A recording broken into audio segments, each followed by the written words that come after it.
नमस्कार दोस्तों, आप सभी का अपने YouTube चैनल में स्वागत करता हूं।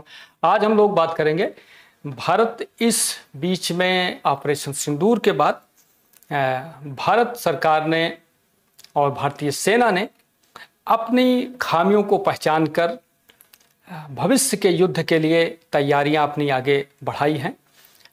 पिछले कुछ दिनों में कई सारी ऐसी रक्षा डील हो रही हैं जिससे भारतीय सेना की ताकत बढ़ रही है। जैसे भारत का सबसे ऊंचा एयरफील्ड 9 अक्टूबर तक शुरू हो जाएगा, जिससे चीन के LCA line actual of control के पास भारतीय सेना को जल्दी से ज़्यादा जल्दी मूवमेंट करने, अपने रक्षा साजो सामान पहुंचाने, सैनिकों को पहुंचाने में मदद मिलेगी। दूसरा है नाइट विजन और मजबूत फायर पावर सेना को जल्द मिलेगा। ये अपाचे हेलीकॉप्टर हैं जो 22 महीने की देरी से 1-2 महीने के अंदर जो है भारत को मिलने स्टार्ट हो जाएंगे। ये 15 अटैक हेलीकॉप्टर हैं जो भारत ने अमेरिका से खरीदा था और इनकी डिलीवरी लेट हो गई थी, लेकिन अब ये भारत में आने स्टार्ट हो जाएंगे।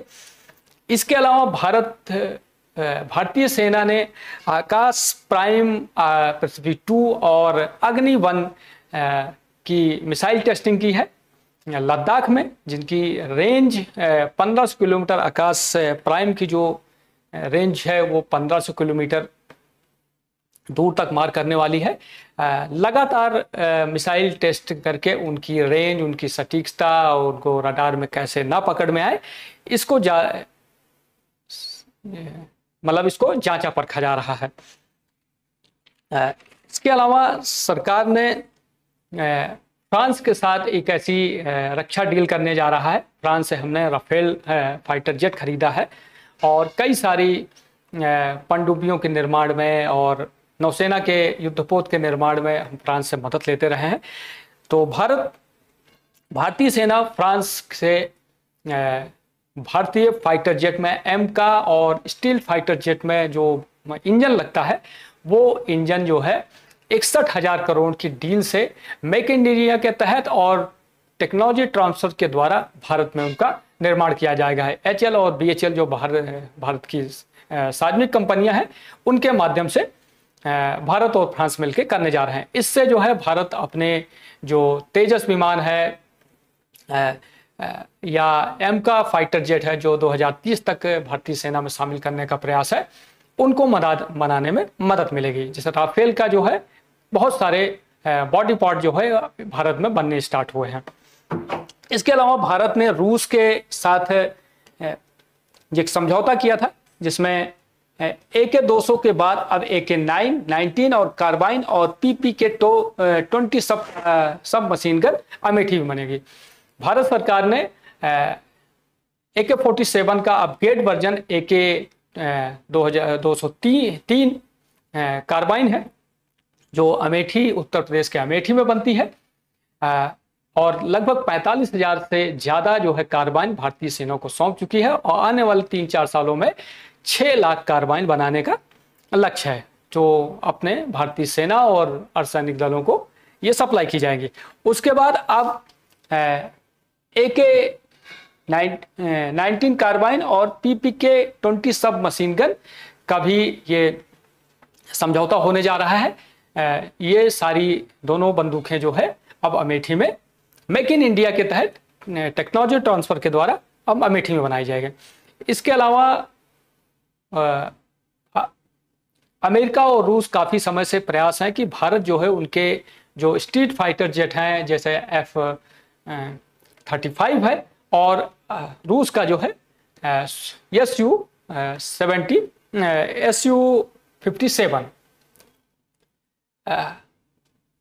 खरीदने बेचने का प्रयास कर रहे हैं। अमेरिका जो है प्रौद्योगिकी ट्रांसफर करने में और करना नहीं चाहता, वो सिर्फ क्रेता और विक्रेता का भाव रखता है। वहीं रूस जो है भारत के साथ टेक्नोलॉजी ट्रांसफ़र और के माध्यम से, जैसे हम ब्रह्मोस मिसाइल है जो रूस के सहयोग से भारत में बन रही है, और भी बहुत सारी चीज़ें, या AK-203 जो राइफल है वो रूस के सहयोग से भारत में बन रही है।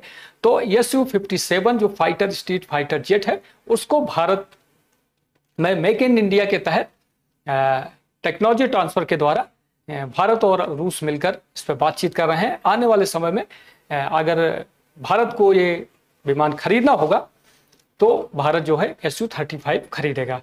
तो ऑपरेशन सिंदूर के बाद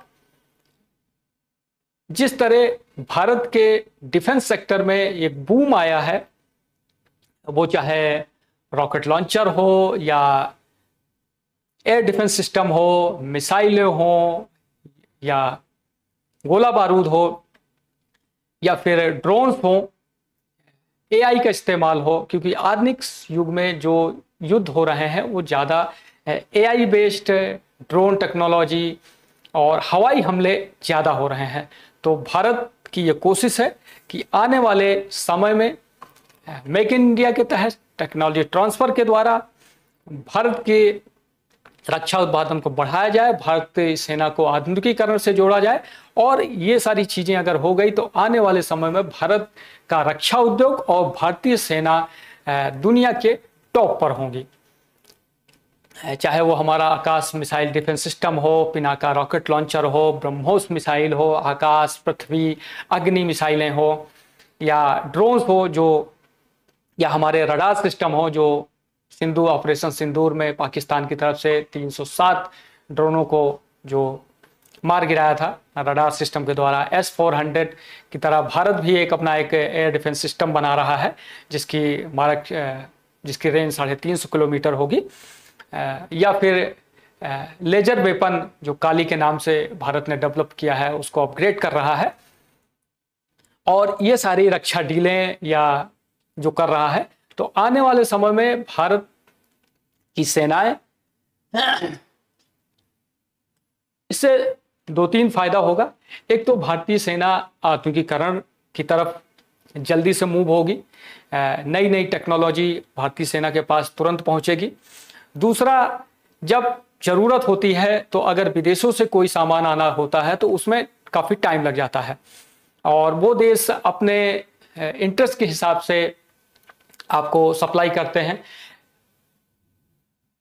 अगर ये चीज़ें भारत में बनेंगी तो सेना को जितनी ज़रूरत होगी उस हिसाब से वो उत्पादन कर सकेगी। तीसरा, भारत का रक्षा उद्योग लगातार बढ़ रहा है। 2014 से पहले भारत 4000 करोड़ के करीब जो है रक्षा निर्यात करता था।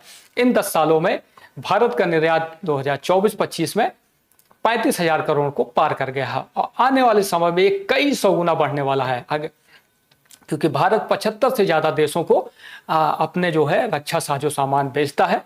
और पिछले कुछ ऑपरेशन सिंदूर के बाद कई सारे देश, कतर,